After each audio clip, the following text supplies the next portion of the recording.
I'm teaching in a prison, a men's prison. And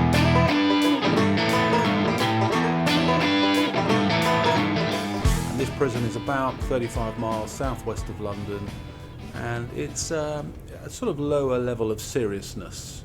So category A is most serious, and I teach in a category C. So there's some life offenders, some folk that have done some pretty bad things, but they're a little calmer than you might otherwise expect from prison.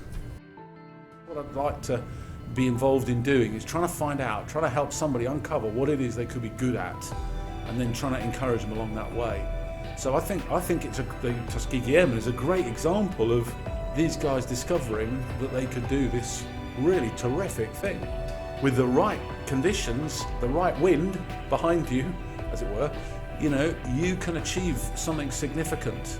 There is hope in that. There is, there's a glory in that. I served in the military, the British Army, for 28 years. I didn't fly any planes, but still, that hit home to me. How, first of all, you've got a racially segregated unit that then goes on to be really successful in combat, over Europe during the Second World War. But then the thing that really impacts me is that these highly qualified, accomplished guys that gave a lot. I mean, friends would have been killed, get back to the United States and are treated as second-class citizens. And that I can scarcely begin to imagine. But I'm looking forward to telling the prisoners that I teach about that, because they're treated as second-class citizens in some way. So I suspect that the prisoners that I work with will have a link with these Tuskegee Airmen. That's the knack for a teacher, isn't it? It's finding what it is that motivates that individual. And there again, cultural approach, different avenue, there'll be a different flavour that they'll like.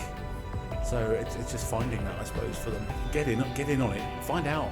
Look on the website that the Ivy Centre has and the cultural approach, and find out about the programme.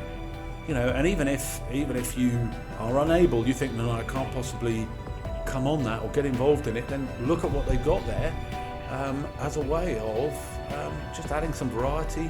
There'll be a kid in your classroom that will spark off something that the cultural approach offers.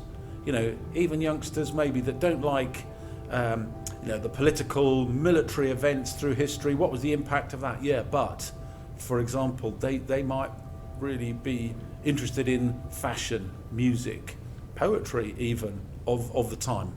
So the aesthetic, might be something, and that those kids in the corner at the back, not interested, suddenly come alive because they think, oh, wait a minute,